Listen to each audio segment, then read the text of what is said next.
No, I think it's working. Well, since you're standing, I think I asked y'all this the last time I was here. It's always an important question. How many of you, they brought the shrink in, how many of you have any issues? I can see your hands. Let me see them. Hold them up. How many of you brought that issue with you and they're sitting next to you? All right, so I got to ask the other team, how many of you don't really have any issues this morning? If I can see your hands. Right here? Okay, can everybody else just sit down? Everybody else sit down. And anybody else not have any issues? Huh? Thank you so much. We've been waiting for Jesus to come back. Go ahead. Have a seat. I'm just playing with you because I always do that, though, so we can see what denial looks like in the flesh. Because the truth is, we all have issues. And this morning we're going to talk about how breakthrough happens with that. Pastor Lyle he started a breakthrough series. And we were talking about it, and he said he's going to be on a missions trip and wanted me to fill in on the breakthrough thing. And I'm going, yeah, man, you go suffer in India or Africa or somewhere. Of course I'll do this for you. London? Missions trip? Are y'all buying that? Anyway, we're going to be talking about breaking through. But I am a psychologist, so I have to bring you a psychologist joke or two. The psychologist receptionist goes and knocks on his door and says, there's a new patient outside that wants an appointment. He said, well, what's his problem? She goes, well, he thinks he's invisible. He said, well, tell him I can't see him. How many narcissists does it take to change a light bulb? None. All he's got to do is hold on to it because the world revolves around him anyway. All right. Okay, that's why I have a day job. All right. Breakthrough. When do you need to break through? Well, let me give you some bad news. Everybody, at some point, will have some issue that we need to break through, and we're stuck. Sometimes, and some of you this morning with a room this large, there are some of you that it's really hard right now. I mean, you're in a tough spot in some area of life. And others may be in a tough spot, but it's not total awful, but you need to get to the next place. In a relationship, in the lack of a relationship, in your career, some area of health, maybe getting out of debt, whatever it is. That's the bad news. We're going to all find ourselves in this spot, but here's the good news. That is the story of the entire Bible. That God is in the business of entering in to where we find ourselves and moving us from that place to a promised land. That's his whole story. That's what it's all about. Now, when we talk about this, I do a lot of work with businesses and CEOs and high performer types, and in all that literature, what they talk about a lot is moving from here to there. That's what leaders have to do. They have to take a bunch of people and move from here to there.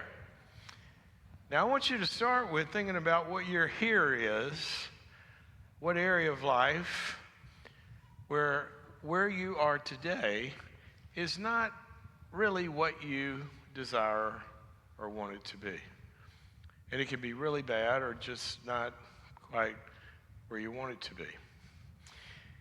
So we often want God to take us there, which he's promised to do. Here's what he said in the first version of this, when they were slaves in Egypt. He says in Exodus 3, he says, I promise to bring you out of your misery. It was really bad. To a land filled with milk and honey. That's what he does. Now here's a problem we run into. Sometimes because of things that have happened to you, your heart, like the proverb says, hope deferred makes the heart sick. And you've come to believe that's not for me. It's for everyone else. And sometimes we get in that state, the software changes in the brain and you begin to blame yourself and everything kind of gets all bad. And it's a well-known pattern that can keep us stuck. But here's the other good news. God made you to thrive. And what I want to talk about today is a path from moving from just surviving to thriving. But you can give up the whole thing of that thriving is not for me. Because that would be like Apple Computers building an iPhone that was designed to not work. They wouldn't do that. And this is exactly what God has said. In Ephesians 2, he says that you are his workmanship. He has designed you to actually thrive in these various areas of life, to feel good and have good relationships and have fruitfulness in some kind of work or something. He's made you to do that and laid down good works for you to walk ahead of time. But here's the problem. It comes off the factory line, the iPhone, somebody drops it or hits it with a hammer and it gets broken. Or something doesn't get installed when it was getting put together. And so we don't have the thriving we need, but the good news is that God has promised to enter into our lives. And Jesus said, I came to seek and to save that which was broken. So I want you to give up the belief that it's not for you, and let's launch into how breakthrough actually happens. Now, here's a big mistake that a lot of Christians make. They just think they're going to let go and let God.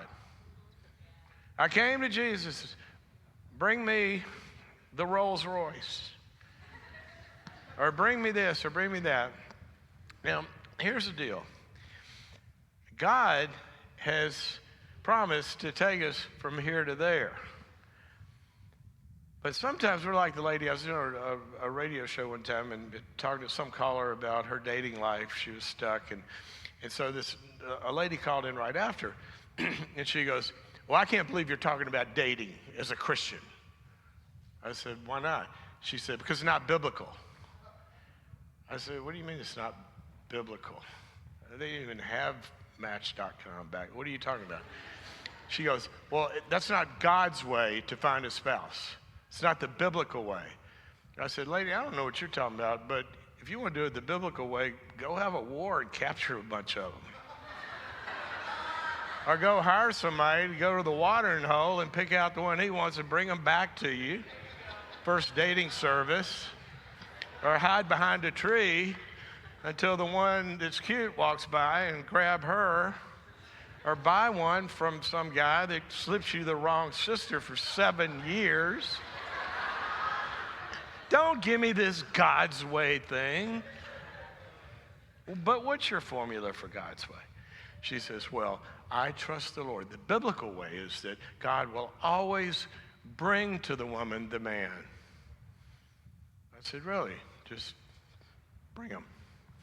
She goes, yes, and I trust him to bring me my spouse. Now, she was 83 and still holding, no, I'm kidding. She said, but I'm trusting the Lord to bring him to me. I said, well, do you have to do anything? She says, no, I'm trusting the Lord. He's going to bring him into my life. I said, I know he's going to bring him. I believe that too. But do you have to do anything? She says, I'm praying. I said, but do you have to do anything? Do you have to leave the house? And she literally said this. I trust my Lord so much that he could bring my husband, future husband, to my front door. I said, lady, if you don't want to marry the FedEx guy or a Jehovah's Witness, you better go outside. You see, because if you want to talk about the biblical way, God said, I will secure the promised land, Joshua, but you must go possess it. I'm going to take you out of Egypt, but there's a trip and there's a bunch of stuff for you to do because God has created you in his image, his likeness, to do on earth what he does. And he's wired you to be able to do that. Now, we get broken and we have to fix that, but he's wired you. So I asked the question a long time ago in working in leadership, what is God's model for getting from here to there? And I go to the scriptures, and there's not a chapter 7. Here's how you get from here to there. And then I started thinking, well, God started a business that he's moving from here to there. Had a founder. Remember him? What's his name? Come on, guys. Who's the founder of God's business on earth? Jesus. Hey, y'all remind me of my daughter when she was 3. We went to the Christmas pageant at church. I said, Lucy, how was it? She goes, oh, it's great. I said, who was in it? She goes, Mary and Joseph and the wise men. And she goes, what's that baby's name? I said, we're changing churches. It had a founder, right? And then it struck me, what did he call his company? What does he call it? The church. And then I said, well, that doesn't help. Wait a minute. What did he call the church? Body. Oh. Now hold on a second. If humans are made in God's image, and he has called his entire getting the world from here to there in a redemptive way, the body. Maybe there's something about the body that holds the key to how God gets anything from here to there. Because the Bible says the heavens are declaring the glory of God. And I went to work on this and I asked the question, how does a body get from here to there? And I'm telling you, it was amazing.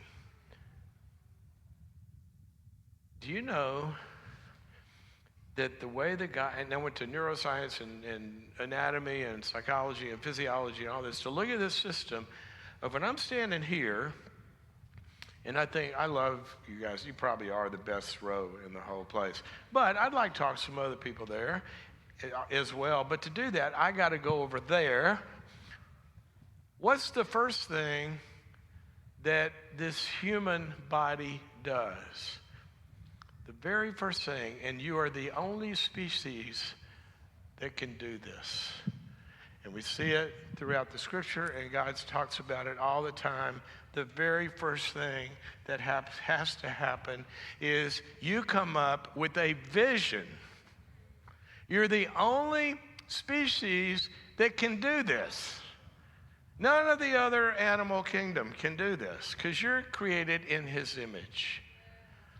God can see a reality that does not exist in order to create it. Okay? My Doberman can't do that.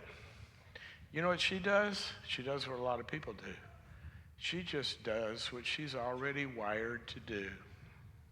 Same old way, expecting different results.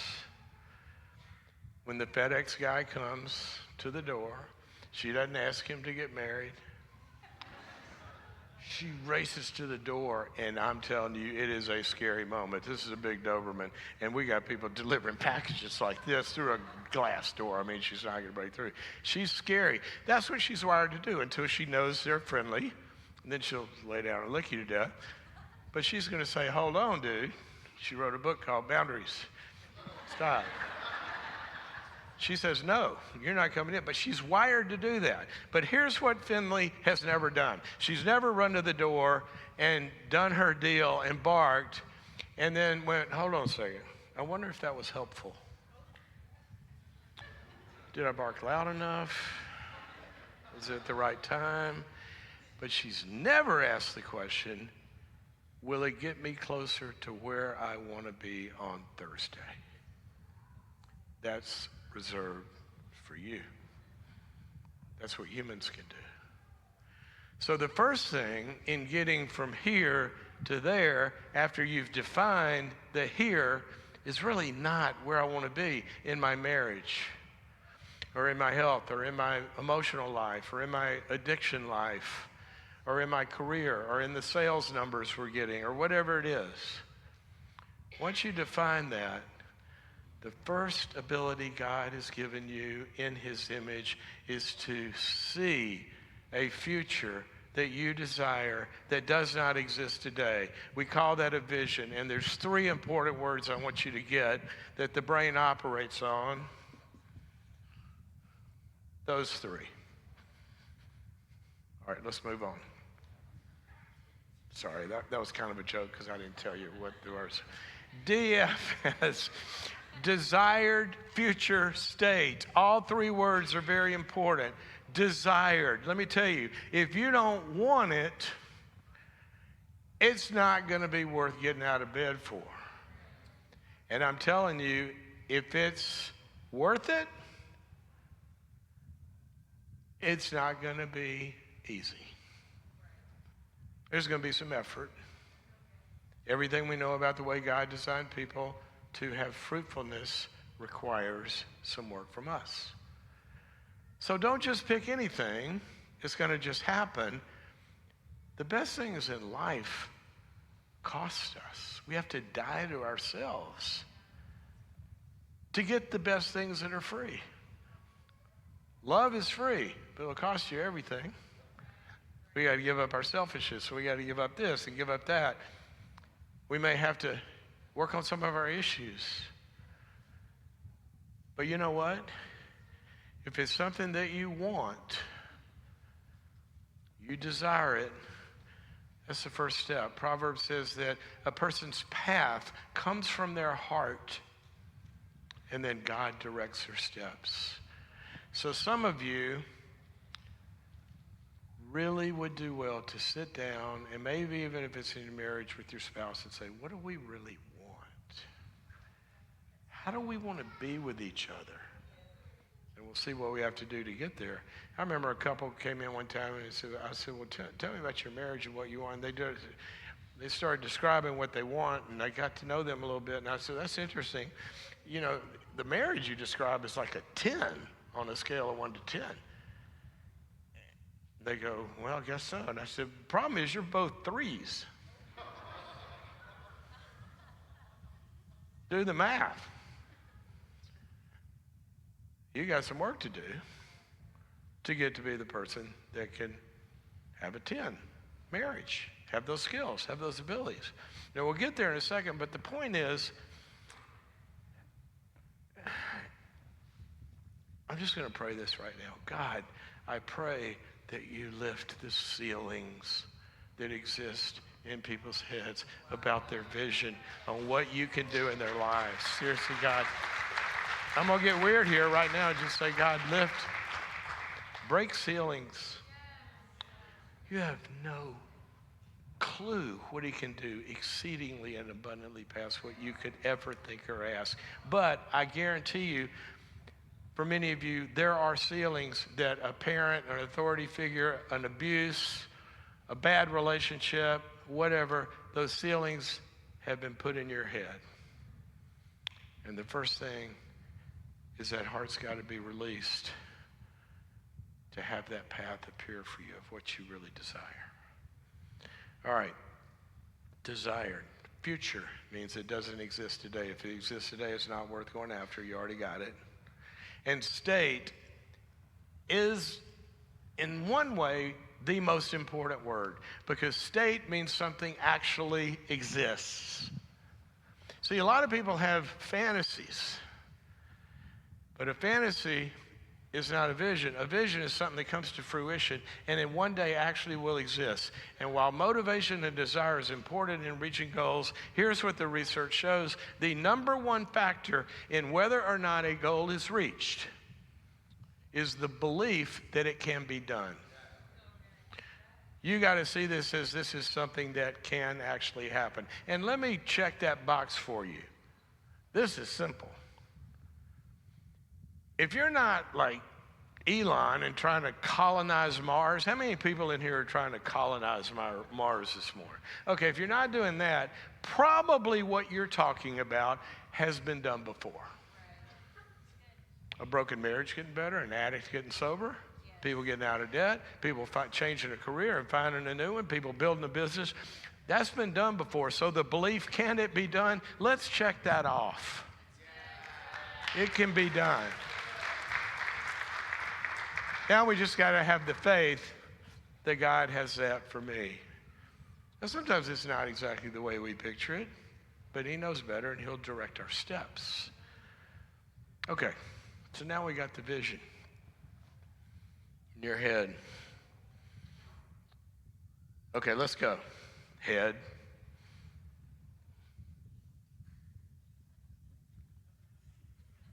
Guess what? Your head ain't going anywhere by itself. It's not. It can't go anywhere. That's why people stay in their head with a bunch of fantasies. But that's not how the image of God is constructed in a human body to get from here to there. When the vision begins to occur in your prefrontal cortex, it begins instantaneously to go through billions of networks, and it does the second thing needed to get from here to there.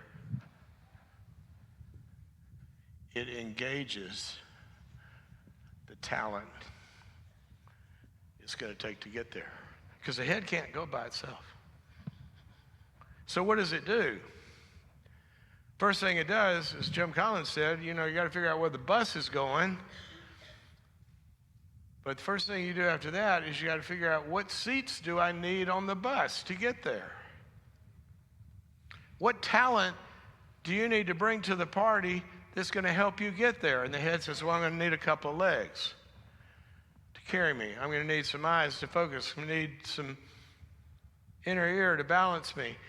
And it sends out emails and texts to invite people to help them. Recruits the talent. And it invites them and it engages them. Let me tell you something. If whatever you're wanting that you don't have and you're not getting, you're not going to get it by yourself. Part of that is the created order and the design. But part of it is, if you could do it, you probably would already be doing it. But see, that's not bad. That's how God's designed it. What does it say in 1 Corinthians? One part of the body. We have that verse up there? I got a vision. Yeah. The eye cannot say to the hand, I don't need you, and the head cannot say to the feet, I don't need you. God has built people to go across the desert in a tribe. There's abilities and talent that I'm going to need to get anywhere I'm going that I don't possess. And God put the gifts into other people. When Solomon had a vision for a temple, what did he do? Let's pull that up. I love this. He sent an email to Hiram. And this dude was, we don't care where he came from. You know how Lyle gets into that? I don't really care. What I care about is this part. This guy was a craftsman, and he had great skill. Hiram wasn't going to bring no losers to help him. He was going to find some talent to help him to get from here to there. And I've talked to people, they're going to, even with an addiction, they're going to do this or that. I had a surgeon, I might have told y'all this story, call me from the East Coast, and famous surgeon, hospitals named after him, all that, and really big deal guy. Except he had one little problem. He had slept with pretty much every nurse in the hospital, and they caught him. Well, his wife decides to give him another chance. The board decides to give him another chance. His partners decide to give him another chance. So he comes up with a plan and calls me and says, I've got this issue, but I want to fly. I lived in LA at the time. I want to fly out there and go over this with you and see what you think about it. Well, he comes in, here's my plan. And so he was going to He read, and somebody told him he need to start meeting his wife's needs. So now he's going to, instead of vegging on the couch after 14 days of surgery, he's going to come home, take his wife for a walk, and listen to her and meet her needs. And he was going to get up early and have devotionals, and he was going to go serve the homeless because he needs to be not self-centered and a bunch of stuff. And I'm listening to him, and he goes through this plan, a lot of good things. And he says, what do you think? I said, well, I'm sitting here getting depressed. He said, why? I said, I'm getting depressed for your wife. He said, why? I said, because this is going to happen again. I guarantee it. He says, why? I said, dude, you're going to have a second heart attack, in your language. I said, let me tell you something about the human heart. He started laughing. He said, okay, tell me something about the human heart. He'd only operated on 50,000 of them. I said, aren't there kind of two pipes coming in and two pipes going out? He goes, yeah, roughly. I said, everything you just told me is outflow. More commitment, your devotionals, reading the Bible, all good stuff, going and serving, listen to your wife. I hadn't met her. Maybe that counted for 5. I don't know. Who knows? But it was, some of you got that. It was all output. I said, there's nothing coming in. You got a big hole inside that you're trying to fill with one more sexual experience. And you are, in the words of Ephesians 4, separated from the life of God coming into you through him and his people.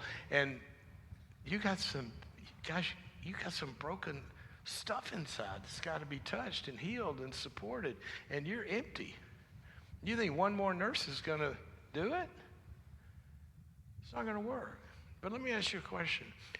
Where did you learn to not turn to the outside world for help? Where did you learn to stop trusting and depending and being vulnerable on the outside world? And he looked at me and said, I don't know, maybe it has something to do with this. And he told me a story. When he was 16, his alcoholic father, functional, became non-functional. They took him off to rehab. Same day his mother, because of that, his mother has a nervous breakdown. She goes into a psychiatric institution for 2 years. He has 3 younger siblings. He said, I walked out in the yard and I remember thinking, I guess it all depends on me now. He became the dad. He said, and then until I went to college and pre-med and then medical school and then residency, and now I'm whatever he was, 55. He said, I've never stopped.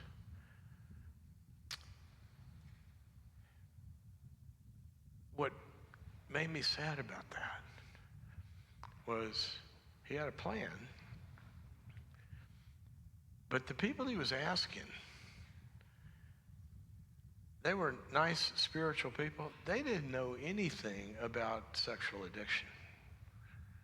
He needed to bring some talent to the party, which I hooked him up with, and we got a new plan from people that actually could help him. So whatever you're dealing with, and it could be professional, but it could be mentors, it could be volunteers, it could be people that have been through it before, but you got to get some people around you that can be the team that helps you to get there. Now, this may be serving functions. If you get technical about it. My daughter Lucy, the same one, didn't know who the baby was. She was here in the first service, so I really got to have fun with this. But she's an artist. She's a singer-songwriter. And I'll tell you more about that later. But she's been like this since she was 3 years old. She on the soccer team, when they start to play, whenever it is, and all the girls are down there chasing the ball, she's on the other end like catching butterflies. She's an artist. She knows now, and that's the only time on the planet, right? But boy, could that girl sing. We'll roll the clock forward till she's probably 16 at the time. She comes in one morning, she says, Daddy, how do people become singer-songwriters? I want to do that. I said, really? She says, yeah, that's what I want to do. I said, well, Lucy, I'm glad you asked. I went and got my whiteboard in the garage. I'm dead serious. I am not kidding. I said, this is what I do. Bring the whiteboard in. I said, Luce, first thing you got to have is a vision. Tell me about your vision. It blew me away how clear it was. I mean, she even had the artists that were influencing her and what they did. I mean, it was so clear. I said, okay, check that box. Second thing, Liz, is engaging the talent. We got to engage the talent that's going to be needed. She turns to me and she says, well, you and Mom said I have talent. That is a profound statement, because in there is a lot of people's problem. I said, Lucy, I didn't say your talent. I said, what other talent has to be brought to the party to make this happen? Who do we need to come alongside and help you reach this vision? First thing she said, she got it. She said, well, you know what? I need a new guitar teacher.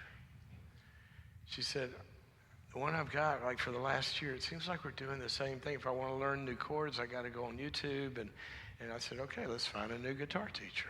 And then she says, and I got to start singing in front of people. I'm scared, and I need to practice. How do you get auditions? I said, I don't know. Let's go figure that out. And we found a couple of local little playhouses and then learned to sign up for the school plays. And she got a part as Belle.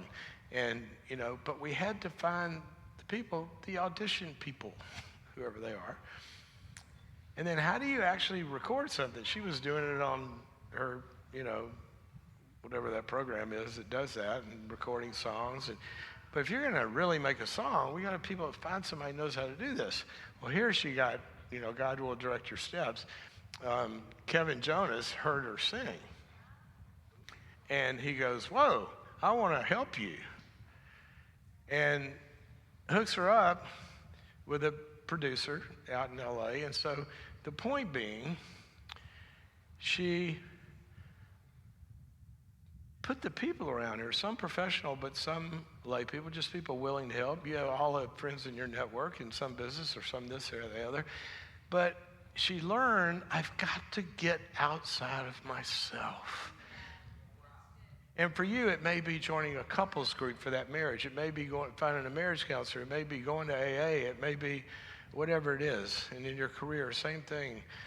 Networking, finding a coach, getting a mentor, somebody in the church that does what you do. Can I have lunch with you? You've got to look outside yourself, because that's how God has designed things to work. He puts skills in different people. All right, so now I got my talent. It's all ready, right? All right, so let's go. Well, how am I going to get there? I mean, I got legs and all this talent, but how am I going to get there? Well, I think I'll call an Uber. Let's call an Uber, take me across the city. Nah, that really doesn't make sense. Well, let's maybe a scooter. No, and I go through all the options, and I analyze the environment and the goal and all that kind of stuff. And then I figure out the best way for me to probably get from here to there is I'm going to walk. We call that something very important. What is my strategy? What's my strategy? How am I going to win? Am I going to try to get sober by just, maybe I'll cut back or only drink on days that end in Y? Maybe I ought to buy a calendar first. Or people start trying a bunch of tactics. People that succeed figure out the best strategy. I love this passage where it talks about the men of Issachar.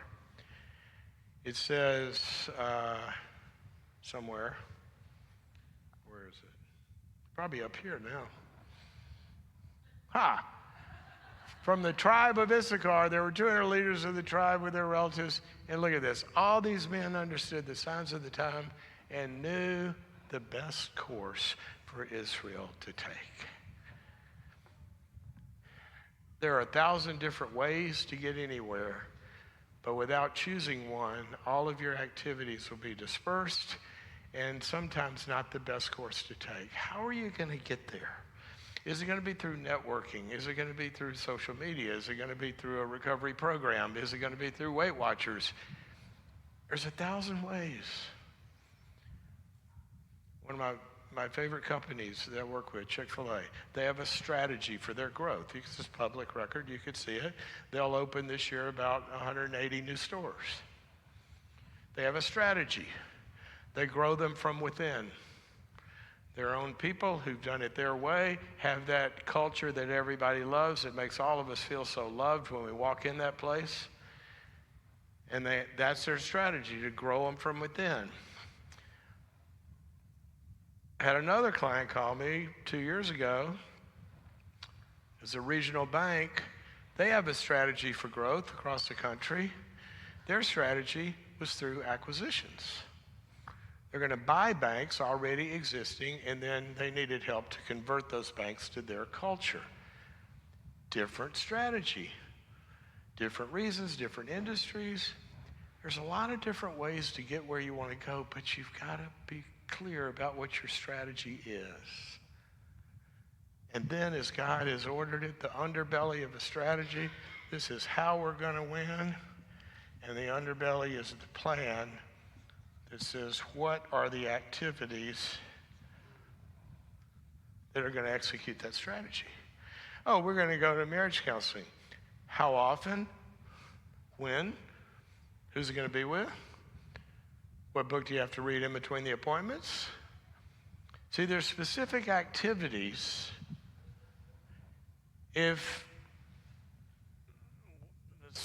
Pick Weight Watchers. They have a strategy, and then they have a plan. You got to go to your group once a week. You got to count your points. You got to do that. You got to call somebody, talk about your emotional eating.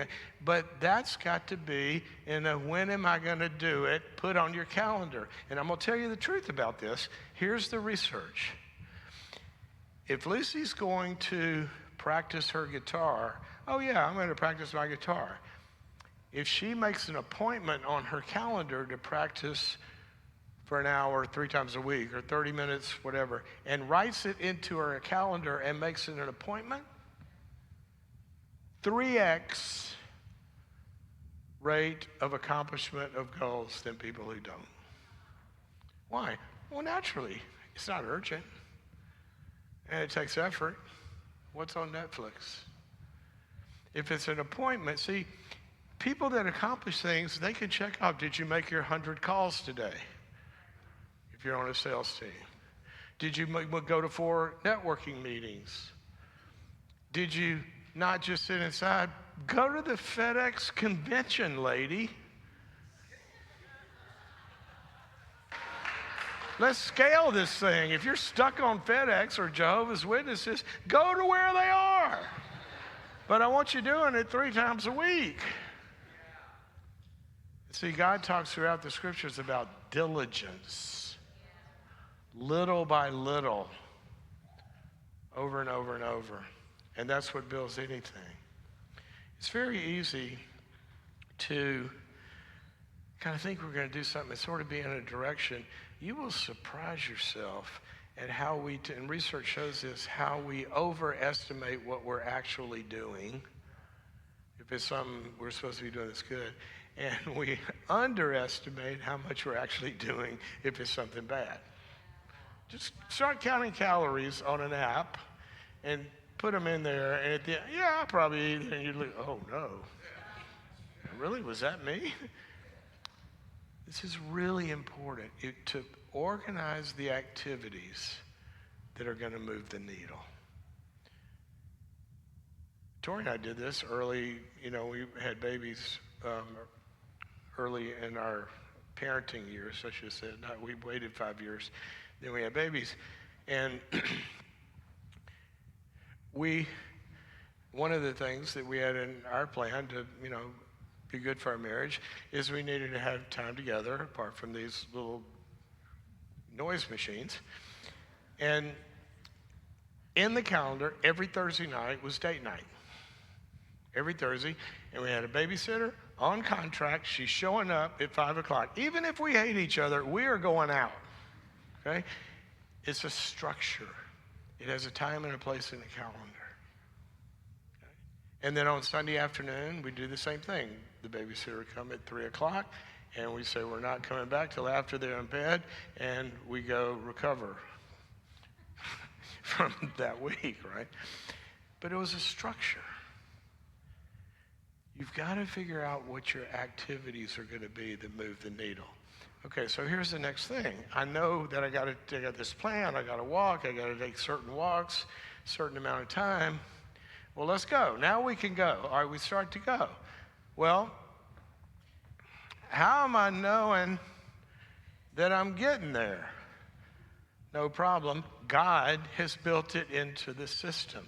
The fourth thing is built into your brain, neurologically, physiologically. It is a measurement and accountability system to ask the question, did I do what I said I was going to do? Measurement and accountability. We all think of accountability as a bad word. It's not. It's the best word you can ever know to get something done.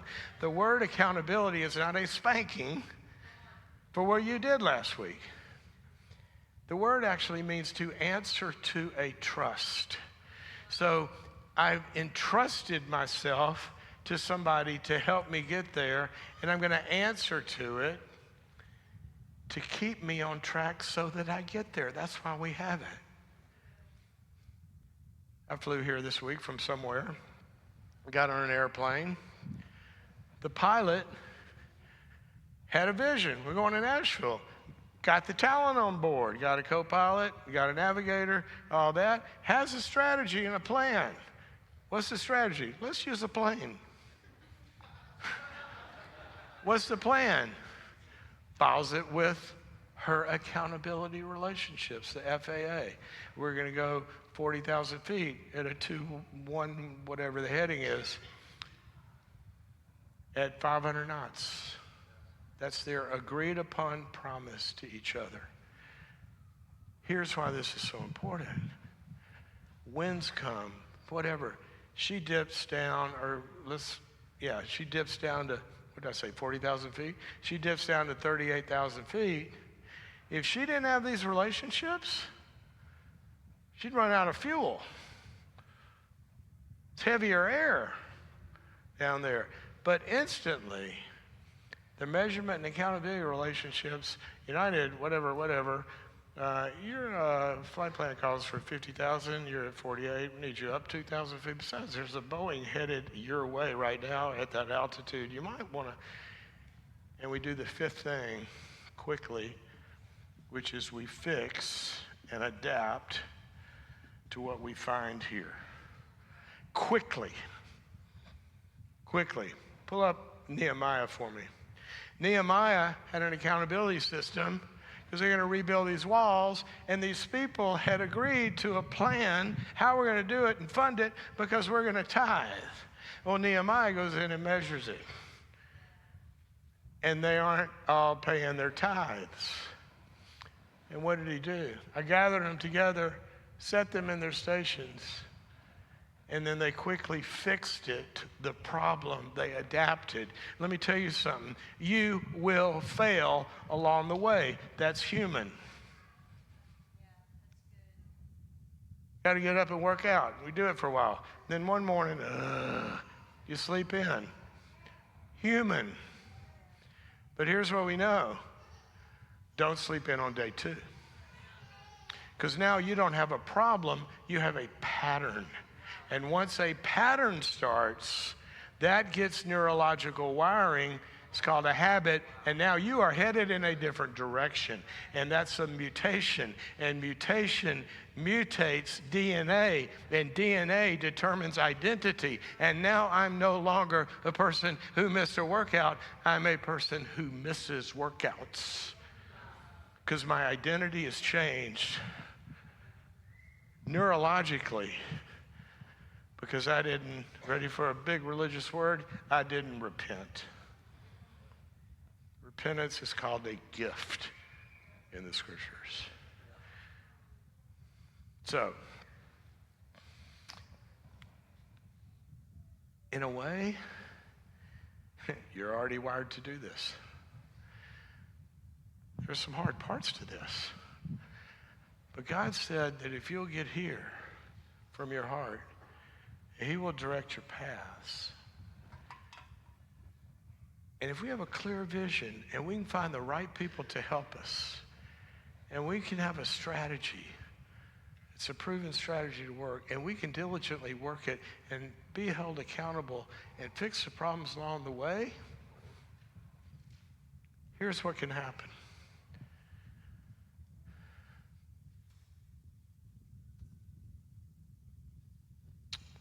A flaky little girl. She was here in the first service, so I can say that. She knows that. She's an artist. A flaky little girl, in just a little while, could start to work this. And what happened was she released a song that Spotify, MTV, Apple Music, Sirius XM,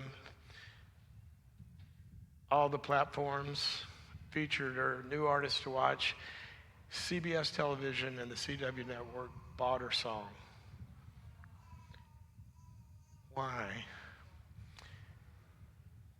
Because she needed a structure and a path. How'd she get there?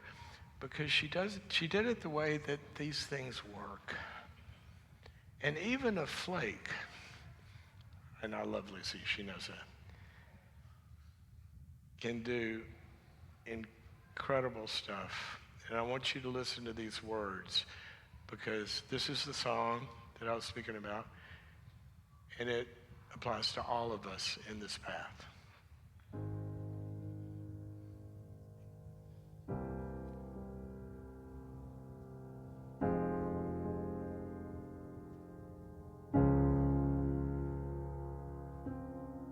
Wake up, fall back to sleep. I don't like what I'm dreaming. I'm fine, I'm not no way. Just need a little time for healing. I've tried to run, I've tried to hide. I've hurt myself, keeping it inside too many times. I guess you gotta crash and learn. Keep walking till you're past the bar. I just gotta warn you, if you shortcut through the hurt doesn't work. You gotta get lost to get found. You gotta find the ups and the downs. 'Cause baby, this is where you find the blessing in the curse. Crash and learn.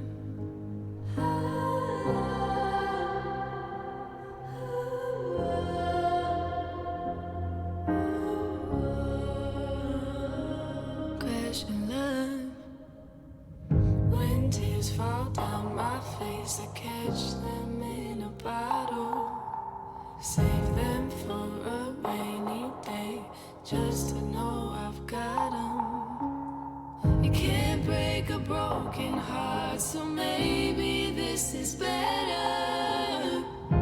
And maybe if my hands don't shake, I can hold it together. I guess you gotta crash and learn. Keep walking till you're past the burn. I just gotta warn you, if you shortcut through the hurt doesn't work. You gotta get lost to get found. You gotta find the ups and the downs. 'Cause maybe this is where you find the blessing in the curse. Crash and learn. Here's my favorite line, if you can keep it going, because you're going to need this one. No, I won't run, no, I won't hide. I'll stare the demons in the eye. So tonight, I guess you gotta crash and learn. Keep walking till